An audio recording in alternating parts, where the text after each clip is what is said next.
Bueno, sintonía para también saludar al amigo Miguel Ángel Pérez Padilla. Miguel, buenas tardes. Buenas tardes, Isidro. Bueno, hemos entrado, nos ha pedido, yo le decía que lo leyera él, pero no, No, te doy el honor a ti que tú... Muchas gracias, muchas gracias. Bueno, eso es uno de los aspectos que la radio se ha perdido, ¿eh? Y bueno, la cadena SER sigue teniendo ese espacio, aunque lo dan de madrugada prácticamente, y es una pena, pero que es de historia y sobre todo de ambientación histórica, ¿no? Y la radio es imaginación. Y además explicamos a la gente que se trata de un documento oficial escrito, ¿no? Sí, este documento, quiero también lanzar aquí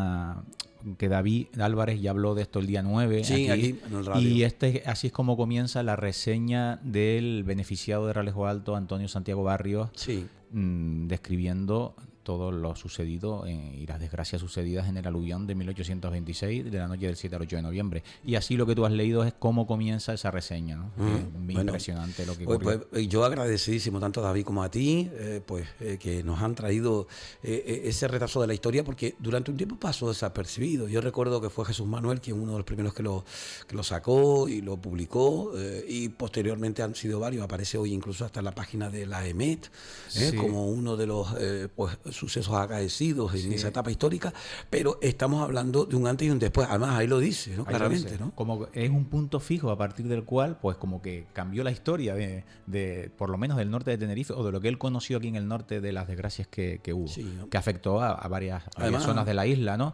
Y lo que dijiste es de una publicación que Jesús Manuel transcribió, sí, y publicó en El Día. Sí. Yo la recuerdo, fue mediados finales de los años 80. Cierto. Y recuerdo que yo, pues los domingos mi padre me decía, vete a comprar el periódico, y yo se lo traía, yo a veces lo ojeaba, y la casualidad, yo no sé si tenía en esa época, pues 12 años, 11, 12, 13 años. ¿Te lo leíste me lo leí en mi casa después, sí, de comer, sí, de almorzar, sí, un domingo, y lo recorté. Lo perdí, después no sé dónde puse ese recorte, pero me quedé traumatizado unos días. Sí, ¿no? Sí. Hombre, la verdad... Me quedé traumatizado cuando lo leí en 1986, 87, no recuerdo el año exacto, pero tuvo que haber sido por esa época. Era el propio escrito de un diario como el que tú leías de Colón, o cuando leías a Julio Verne algunos pasajes de Viaje al Centro de la Tierra, o algo, sí, que a mí, que era pues en esa etapa de la historia, y lo saco de años 80, también un poquito mayor que tú, pero también te llamó la atención. Yo también, al igual que tú, lo leí. Después ya aquí en la radio lo he tratado muchas veces, incluso hasta con meteorólogos, exacto, y con gente conocedora del tema. Y incluso supimos del nacimiento de un barranco nuevo, que fue el del Mocán, que no existía como tal. Entonces, bueno, estamos hablando de un suceso muy, muy... Y siempre he pensado una cosa: un cineasta que se precie debería coger y hacer un corto o una película sobre el tema, ¿eh?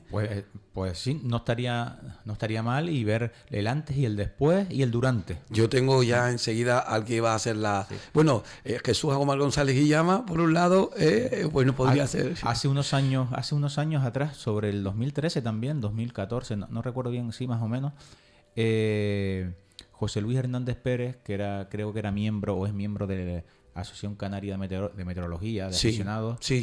José Luis Hernández Pérez, que al final también es un familiar mío, también primo segundo, tercero mío de la familia Velasco. Sí. Él también pues hizo un pequeño documental, pues por su cuenta, y creo que está colgado en YouTube, y lo estuvo promocionando en La Guancha, en Los Realejos. Pues lo miraremos, lo veremos. Existe ese pequeño... Yo sí sabía documental de Leopoldo, del primo también de David. Y también, por supuesto, bueno, dije yo antes, Jesús Agomar González Guillama, y ahí también pues tenemos a Ramón Pérez, a Ray Pérez, como dice él, o también pues a Borja, que podría, bueno, Borja no, bueno, compone también, sí, pero va a dirigir y demás, pues, ¿no? Aquí en Los Realejos, pequeño documental sobre el aluvión, creo que se hizo una vez en la Casa de la Cultura. Uh-huh. y otra vez en la parroquia de Guadalupe del Toscar Longuera. Qué bueno. Sí, se hizo allí. Yo fui las 2 veces a verlo. Sí, incluso con diapositivas de lo que pudo ser. No, era un pequeño vídeo. Era un vídeo. No eran diapositivas, era un vídeo narrado y todo. Qué bueno. Sí. Me gustaría verlo. Sí, lo buscaré y te lo pasaré. Sí, gracias. Bueno, en cualquier caso, poniendo antecedentes a todo el mundo, estamos hablando de un aluvión. El año 1826 tiene también una trascendencia bastante notoria, no solamente aquí, en esta comarca, sino fue en el año en el cual se perdió la imagen, pues se puede decir que la primigenia. Sí, unos dicen que sí, otros dicen que no. Sí, como dijo David el otro día, unos dicen que si está en la parroquia Santa Úrsula de Adeje, ¿no? Y se perdió el convento dominico de Candelaria y la Virgen pues se perdió en ese momento, ¿no? Pues David habló el otro día más bien de las reseñas históricas, de todo el contexto histórico, de la reseña de Antonio Santiago Barrios, y hoy quiero darle pues un punto más humano y ver algunas personas que lamentablemente fallecieron, y tengo algunos datos de ellas y simplemente daré ese rescate. También quiero decir que durante todo el siglo XIX y mucha parte del XX, cada vez que llegaba la fecha, la efeméride del 7 de noviembre, los periódicos, sobre todo en Tenerife, se ponían efemérides y recordaban año tras año ese luctuoso suceso. Incluso tan lejano como en 1930. En 1930, en el diario El Progreso, diario republicano autonomista que se llamaba, jueves 6 de noviembre de 1930, pone un apartado, efemérides canarias, terrible aluvión en las Islas Canarias que causó inmensas desgracias personales e hizo desaparecer centenares de casas. Varios puentes, buques, ermitas y castillos. La isla de Tenerife fue la más castigada. Solo en el Valle de la Orotava perecieron más de 200 personas, y este desgraciado suceso formó época entre nuestros abuelos.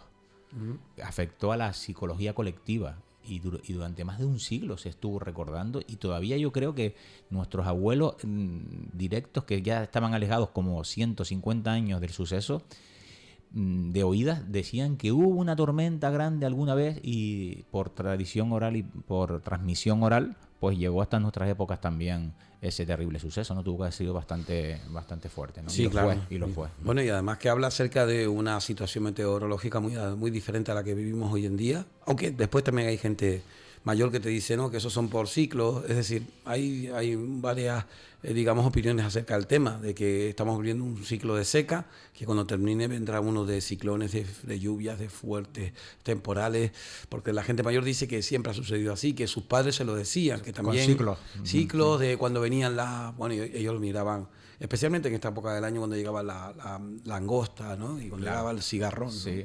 Pues para no abundar más en ese tema, que ya lo tocó David el otro día, ¿no? Sí. Vamos a hablar de personas con nombres y apellidos, ¿no? Muy bien. Vale, pues vamos a hablar de una persona que se llama pues Nicolasa de Aguiar y Vergara, que esta pues tuvo consecuencias en el tema del aluvión, ¿no? Pero vamos a remontarnos unos años más atrás, de 1826, el famoso padrón del que hemos hablado, de 1779. Sí. Pues en ese padrón, esta Nicolasa aparece recogida como que tenía 3 años de edad, una niña, ¿no? Vivía en el Pago de Tigaiga, en 1779. Y vivía en la casa de su padre, que era Vicente Vergara, de 43 años, casado, que hace viña a medias y pasa pobremente. Y su mujer, Josefa Hernández, de 36 años, y su profesión, aparte de cuidar y hacer las labores de su casa, pues dice que sabe tejer y cuida de la educación de sus hijos, que eran María, de 14 años, que está en Garachico acomodada. Quiero aprovechar también esto para seguir haciendo explicaciones, temas que nos encontramos con determinados términos. Acomodadas, que está puesta en una casa al servicio de criada o al servicio de alguien. Sí. Pues esta hija pues de Vicente Vergara y José Fernández, de 14 años, está en Garachico acomodada en la casa de alguien o haciendo pues labores pues de servicio. Teresa, de 10 años, que ayuda a su madre, Sebastiana, de 7, Manuela, de 4 y Nicolasa, de 3. Ahora vamos a hablar de esta Nicolasa. Sí. ¿De acuerdo? Nicolasa se casó el 26 de septiembre de 1803 con Esteban Luis Manzano, en la parroquia de la Concepción de Realejo Bajo. Luego, Nicolasa, su marido Esteban Luis Manzano y 5 hijos de ellos, que eran Manuel de 21, Juana de 18, todos estos murieron en el aluvión. Sí. Que estos, Manuel y Juana, aparecieron y pudieron recibir sepultura. Como dijo David el otro día en el programa, dijo que muchos no se pudieron encontrar porque fueron arrastrados, fueron sepultados por el aluvión, el lodo, la tierra, o se perdieron en el mar. Pues estos aparecieron y José de 17, su hijo, también murió, el de Nicolasa. Juana de 9 años también, que no se encontraron y perecieron.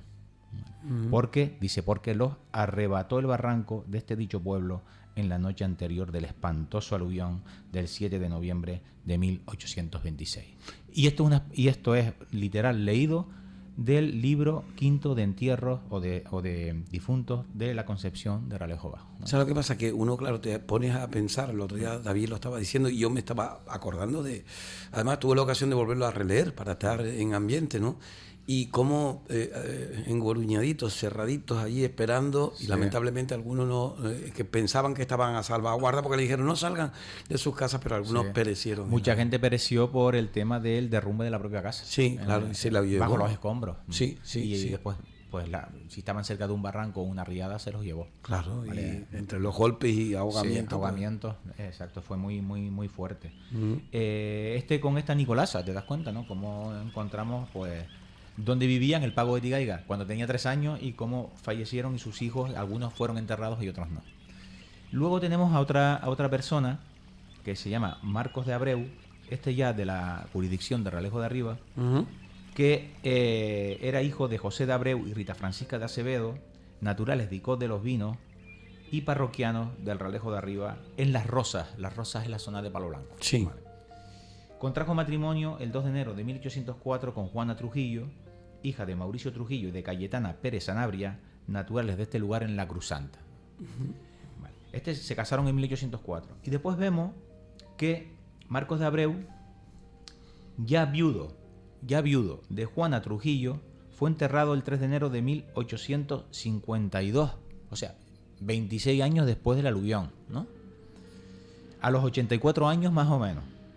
Y tuvo por hijos a Manuel, casado con Ramona Pacheco, Rosa con Atanasio González, Domingo, ausente en América, y fíjate lo que dice al final, Josefa María y Antonia, que murieron en el aluvión de 1826. O sea, 26 años después del aluvión, en su partida de entierro se recoge que 2 hijas suyas murieron en el aluvión. También. ¿Cómo quedó eso patente y fijado en la memoria colectiva de la sociedad de la época, ¿no? Claro.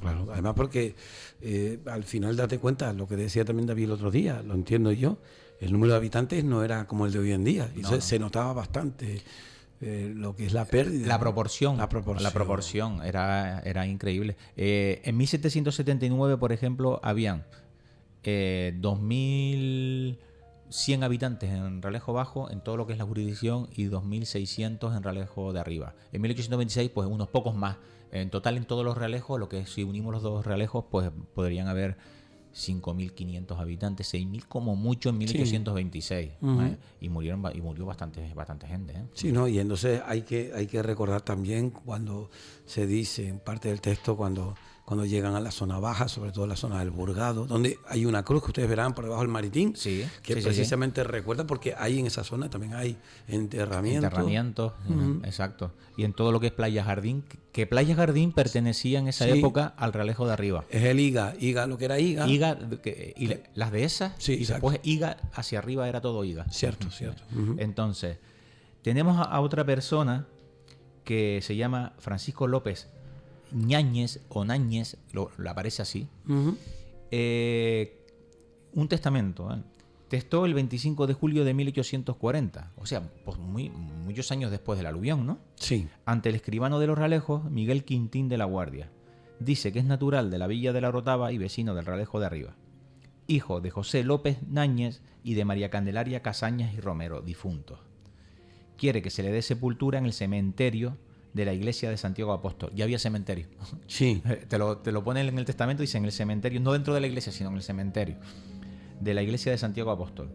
Es casado con doña Josefa Manuela Machado, hija de Andrés Manuel Machado y doña Bernarda Pérez Valladares, difuntos, en cuyo matrimonio han tenido por hijos a María, José, Domingo, Francisco y Tomás, que son menores de edad, sí. Pues la más vieja ha cumplido 12 años el 22 del presente mes. Fíjate todos los datos que te da un testamento. Estoy aprovechando aquí también para el tema genealógico, lo que nos aportan los documentos, ¿no? Mira, antes decíamos Y para terminar con el tema del aluvión, dice en este testamento Francisco López Náñez, dice, únicamente trajo al matrimonio una casa que heredó de sus padres en Las Arenas.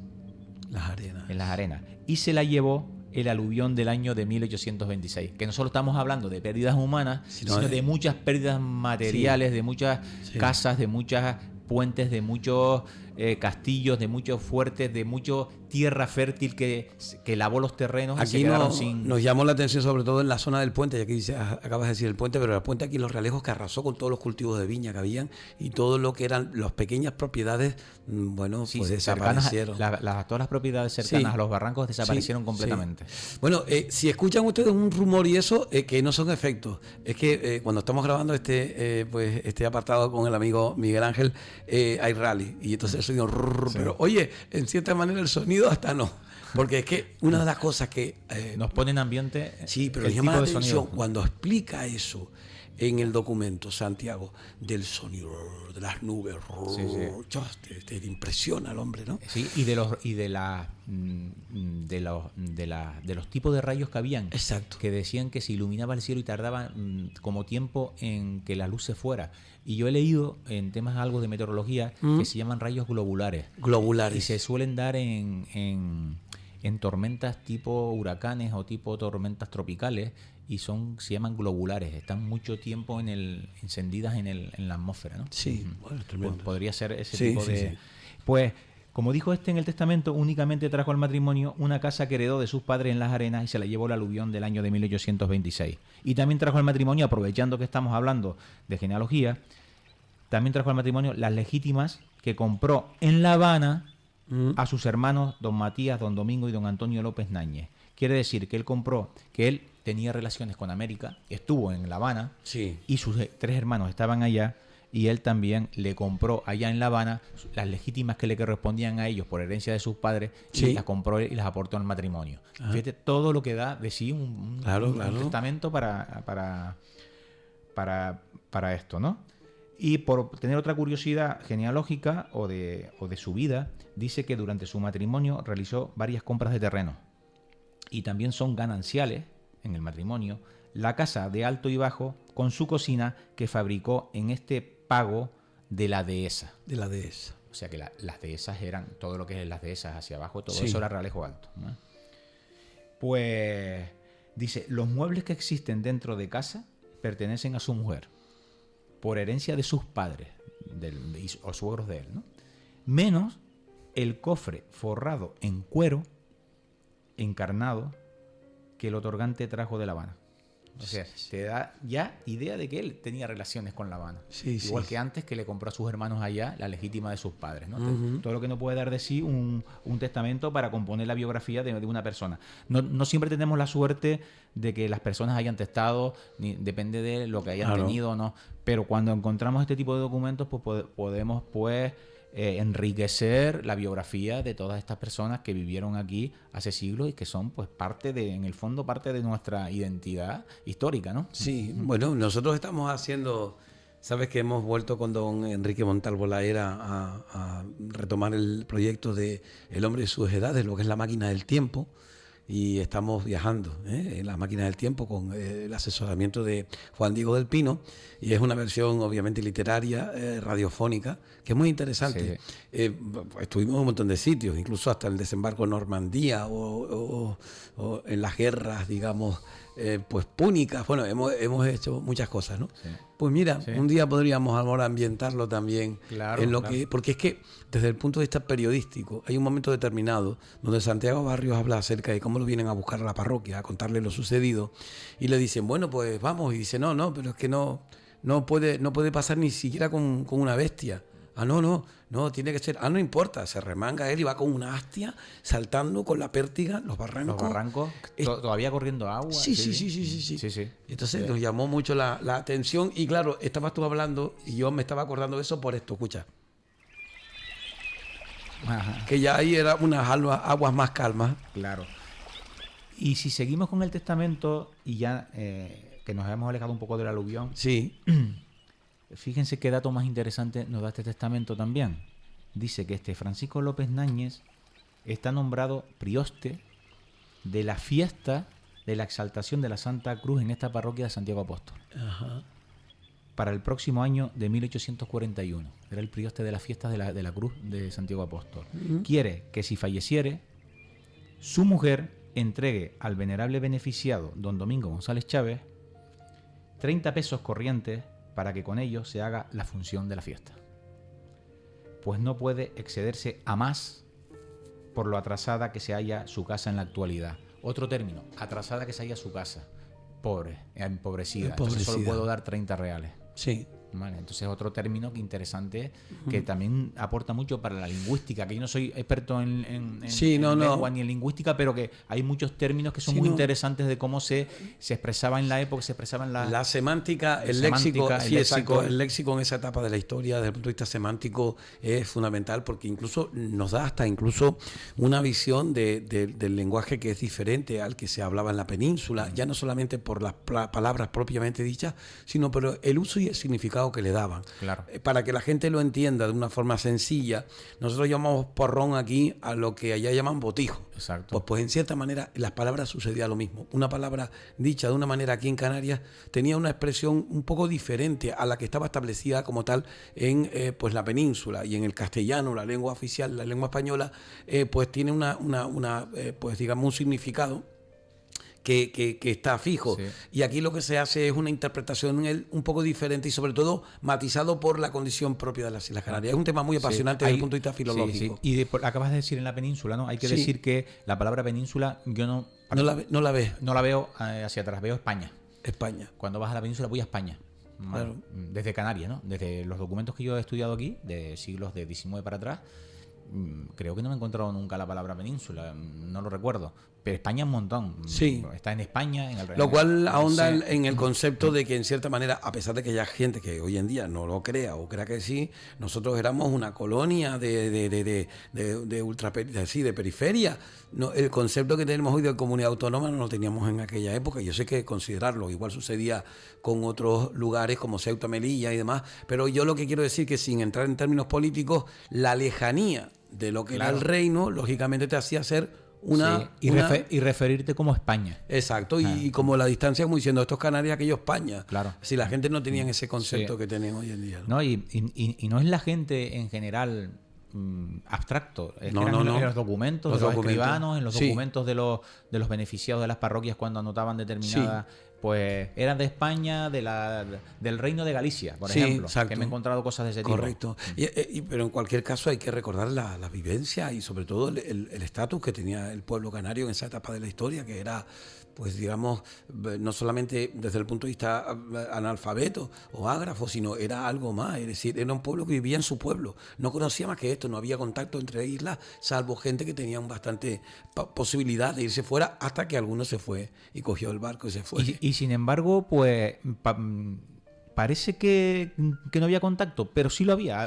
No. Había movimiento. Había movimiento. Había movimiento. Claro, que yo me refiero a la gente de calle, porque el movimiento estaba desde el punto de vista, lógicamente, de intercambio, con embarcaciones. Aquí traían la cala, allí llevaban el vino otro día. Es decir, gente que estaba en contacto, y de hecho, incluso, yo recuerdo un documento antiguo, decía alguien que había estado en Fuerteventura y que le había traído una piedra pómez y también corcova de camello para un pariente de aquí, un documento muy antiguo. Entonces, te das cuenta, desde ese punto de vista sí, pero la gente de lo que es la calle, la gente es que incluso tenía un concepto de calle. Ir a Santa Cruz ya era ir.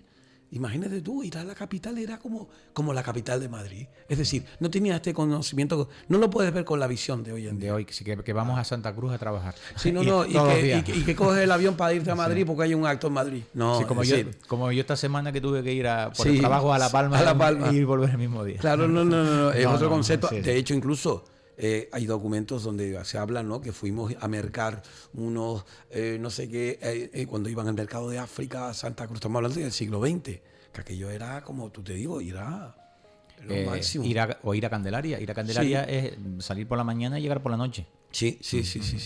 Ya en el siglo XX incluso. Sí. Pues seguimos con otra persona que se llamaba Francisca Abrante Molina. Hay que decir que el apellido Abrante, de entrada en los Ralejos, ya desde el siglo XVIII, estaba radicado sobre todo en la zona de lo que es la Cruz del Rayo, la Vera y la Montañeta. Por ahí empezó más o menos donde estaban radicados el apellido Abrante. Sí. Quizás la Carrera también, ¿no?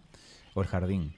Pues aquí vemos a una Francisca Abrante Molina, también otro testamento, el 7 de marzo de 1828, un año y medio después del aluvión, ante el escribano de los Ralejos, Miguel Quintín de la Guardia, dice que es vecina de Ralejo Alto en el Pago de la Dehesa, es casada con José María Delgado y durante su matrimonio tuvieron a Esteban Delgado casado con Juana Costa y Antonia Delgado con José Martín. Cuando contrajo matrimonio su hija, le dio 50 pesos corrientes y aunque también le dio algunos muebles, estos quiere que no vengan a colación por cuanto se los llevó el barranco la noche del aluvión. Entonces, en cualquier documento, incluso muy posteriores en años al aluvión, se hace referencia, puedes encontrar referencias a dicho evento tan trágico. Sí, ¿te das cuenta? Y a su hijo no le dio cosa alguna. Además, en este testamento, Francisca Abrante dice que tiene, por más sus bienes adquiridos en la sociedad conyugal, un pedacito de tierra y viña del que el barranco le llevó parte. Entonces, pues vemos ahí también los daños materiales, ¿no? Lo que dijeron el otro día en el programa con David, que después del aluvión se pasó muy mal, mucha crisis, se perdieron tierras, hubo que reconstruir la economía, pudo haber habido epidemias por descomposición de cuerpos, etcétera, o personas que quedaron pues bastante gravemente accidentadas. Y se habló acerca de cómo trajeron comida para darles, es decir, como cuando una catástrofe, igual ahora que se llevan pues lo lógico, ¿no? Ayuda humanitaria en el se llama hoy, ¿no? Sí. Pues esto es lo que hablan los testamentos también posteriores, ¿no? Que esto me los he encontrado yo en mis investigaciones y cuando me doy cuenta los anoto porque son curiosos. Yo siempre he sido muy curioso para temas del aluvión, entonces lo voy anotando, ¿no? Sí. Tengo muchos más, pero en el programa de hoy pues vamos a hacer un ejemplo. Sí. Luego también aludiendo al padrón de 1779 otra vez, esta vez del Ralejo Alto en el Pago de la Cruz Santa, pues resulta que hay un Felipe Pérez de 24 años que es labrador. ¿Te acuerdas que hablamos de labrador? Que labrador no es lo mismo que jornalero. Sí. El labrador es una persona que tiene un poquito más pudiente, que tiene sus tierras propias o tiene bastantes tierras, aunque sean pues arrendadas, pero que le puede sacar partido. Sí. Vale, pues Felipe Pérez, de 24 años y es labrador. Cecilia de Chávez, vamos a hablar de esta Cecilia de Chávez, su mujer de 22 años y es tejedora. 22 años en 1779 y estaba viviendo en la Cruz Santa. Tenían una criada que se llamaba Gregoria, de 18 años. Y este labrador tiene 2 bueyes, media carreta, una burra y siembra 10 fanegas de trigo. Y pasa moderadamente. Ya no dice pobremente, dice moderadamente, ¿no? ¿Te das cuenta cómo la profesión normalmente se relaciona directamente con el nivel de estatus socioeconómico, ¿no? Pues este Felipe Pérez Valladares se casó, fíjense, esto es interesante, no se casó en la parroquia de Ralejo Alto, dice, contrajo matrimonio en la ermita de la Cruz Santa. Claro, pero está anotada en los registros parroquiales de Santiago Apóstol. Sí, claro. El 10 de agosto de 1778. Y luego, Cecilia, su mujer, ya en 1805, hizo un testamento donde dice, en 1805, que se halla gravemente enferma. Entonces, ¿qué hemos hablado otras veces con los testamentos? Muchas veces se hacían porque estamos muy enfermos. Hemos visto que de enfermedades parecidas gente se ha ido para el otro barrio, lamentablemente. Sí. Entonces, ante ese temor, la gente testa, hace testamento. ¿Qué pasa? Eso fue en 1805, pero se recuperó y siguió viviendo. Y que después falleció en el aluvión de 1826. ¿Vale? Entonces, ¿y cómo sabemos que murió ahí? Porque dice Cecilia González Chávez, esto en un protocolo notarial, dice que fue una de las desgraciadas víctimas del aluvión acaecido la noche del día 7 de noviembre de 1826, y esto consta en un instrumento notarial que se otorgó el 28 de abril de 1827, unos meses después del aluvión, ¿no? Ante el escribano de los Realejos, el mismo de antes, Miguel Quintín de la Guardia. Y en este documento comparecieron el que fue su marido, Felipe Pérez Valladares, también compareció don Tomás Méndez y la mujer de este, Josefa Pérez Valladares, don Antonio, don Francisco y don Felipe Pérez Valladares, padre e hijo. En este instrumento notarial, que no me voy a poner aquí de qué iba, pero sí se recoge que esta Cecilia González Chávez falleció en el aluvión.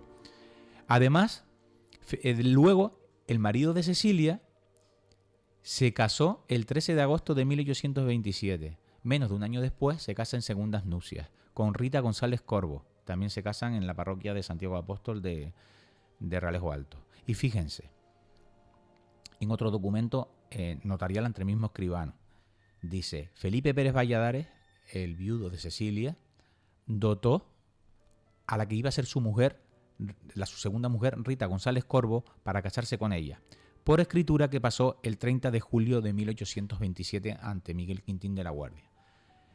Mira qué interesante esto. Dijo que él era mayor de 60 años y su futura esposa era una joven moza doncella que apenas pasa de los 20. Increíble, ¿no?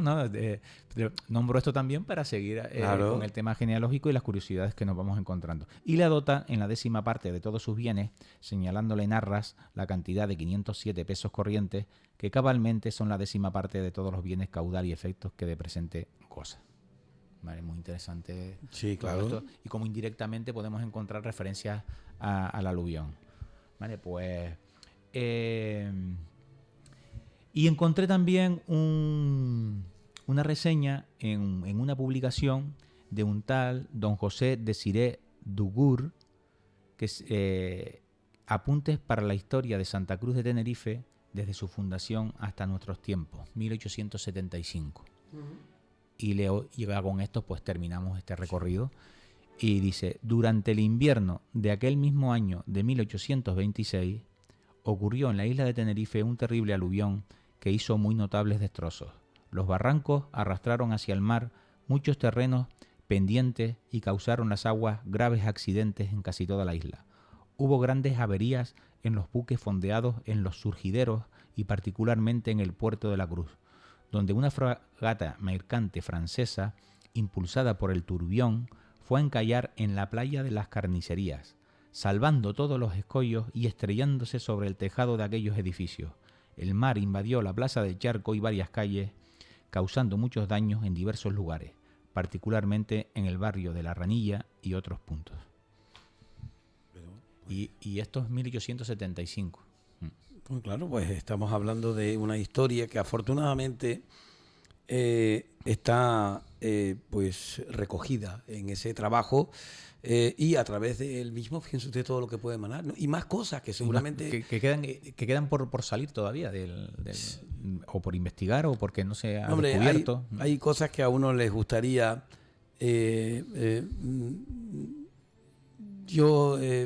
claro, no deja de ser personas, ¿no? Y uno de decir, pues bueno, que descansen en paz, ¿no? Es decir, que no... Yo sé que los documentalistas, los genealogistas, los filólogos, los historiadores, bueno, todo el mundo arrima al ascua, a la sardina a su ascua, ¿no? Como dice el otro, o el ascua a su sardina, es que lo dice, ¿no? Y entonces pues uno intenta buscar siempre lo propio. Pero claro, al final todos tienen que darse cuenta de algo muy importante, que estamos hablando de personas. De personas. Y ahí es donde se ve. Ahí es donde se ve la existencia de personas, esa intrahistoria que hizo Unamuno, ¿no? Que cada uno de los que aportaron, ¿no? Y de que esa gente pues estuvo y tenía una vida a lo mejor muy, pues bueno, por lo menos adaptable, de buenas a primeras te quedas a cero, ¿no? Sí. Estamos hablando de personas que, mira, que dentro de 3 años se puede hacer alguna efeméride para recordar todo esto, porque se cumplen los 200 años del aluvión. Mira, pues sería bueno el poder hacer un compendio de todo ello, haciendo alusión al trabajo de Barrios desde el punto de vista meteorológico, que obviamente hay mucho que decir, ¿no? El estudio de todo ello, desde el punto de vista de la genealogía, es decir, que da para muchísimo. Sí, desde ¿no? el punto de vista de la historia, pongo el micrófono, desde el punto de vista de la historia y de diferentes reseñas y crónicas que ha habido. Es muy raro que algún cronista o alguna persona que haya estudiado o quiso hacer incluso extranjeros que hayan hecho crónicas de Canarias no nombren al aluvión, el aluvión de 1826. Bueno, pues nosotros desde aquí, ya te digo que yo también, con todo el respeto, porque hay una zona, yo les recomiendo que puedan escucharlo, leer lo que diga. Yo lo tengo, no lo encontré, yo lo hice radiofónicamente. No lo encontré para estos días, pero estoy seguro que lo encontraré, porque lo tengo en algún disco duro grabado, ¿no? Donde pues hago alusión directamente al documento de Santiago Barrios, ¿no? Pero estoy seguro que mucha gente cuando lo lea se dará cuenta de la tragedia tan grande, ¿no? Cuando se habla acerca de esa hija del maestro de escuela, cuya cabeza aparece en un lado y el cuerpo aparece en la otra, ¿no? Y esa amalgama que te recuerda un poquito a, no sé, a esas historias bíblicas, ¿no? Cuando te dice que se mezclaron los bueyes con los burros, con los perros, con las retamas del Teide y con la gente muerta entre medio. Sí. La imagen esa es impactante, ¿no? Sí. Y el mar se retiró 200 varas. Sí, también. De los escombros y de todo lo que trajo los barrancos hacia la costa, ¿no? Y también un llamamiento a nosotros que con los avances tecnológicos y con la pérdida, sobre todo, de contacto directo con la naturaleza y con los fenómenos naturales, creo que el ser humano somos un poco soberbios y nos creemos por encima de la naturaleza. Y estamos construyendo en muchos barrancos, en muchas zonas de costa donde puede haber riesgo en algún momento en el que pueda ocurrir, si ya ocurrió una vez, puede ocurrir otra vez, semejantes pues lluvias torrenciales. Sí. Y un llamamiento también a todos nosotros y tener un poco de cordura. Bueno, pues había alguien que ya había dicho eso hace mucho tiempo. Es el primer ecologista de nuestra tierra. Exacto. Y que hablaba acerca, José Antonio del Álamo, Viera y Clavijo, que había dicho especialmente eso de que, pues bueno, cuidado con la deforestación que ya había hablado, ¿no? Sobre todo, él decía en la selva de Gran Canaria, lo que es Doramas, ¿no? Pero también que hacía alusión al de que la deforestación de Canarias y de que si cortas uno, plantas 10, ¿no? Fíjense ustedes las cosas tan bonitas que decía, ¿no? Y entre otras cosas, pues como digo, el respeto a esa naturaleza que al final vuelve por sus fueros y que es indomable en el sentido de que es como Dios. Sí. Es decir, es una cuestión que parece que la domina y cuando menos te lo esperas, pues te recuerda. Para terminar, en mi ambiente familiar siempre he oído de mi abuelo, de mi padre también, que dicen que los barrancos y el mar en algún momento vendrán con las escrituras a reclamar lo que es suyo. Bueno, pues mira, en algún momento se han de encontrar. Sí. Bueno, por seguir con la rima, ¿no? Pues muy bien, desde ese punto de vista, muchísimas gracias, Miguel Ángel. Venga, gracias. Ahí lo tienen, señoras y señores. Hasta otro momento. Miguel Ángel Pérez Padilla, nuestro genealogista, hablando acerca de hoy, un tema tan interesante como ese aluvión de 1826, pero visto desde el punto de vista, no del texto, que es increíble, como les digo, un documento histórico, periodístico tremendo, sino también, por supuesto, de lo que, fíjense ustedes, el trabajo que ha hecho Miguel Ángel y todo lo que tiene más, que dice que tiene más sobre la vida de muchas personas en relación a ese pues lamentable suceso. Sí. Bueno, muy bien, eso por ahí. Oye, nos quedarán programas, pero antes del 28 o si no, cercano al 28 de diciembre, supongo que hablarás de Viera.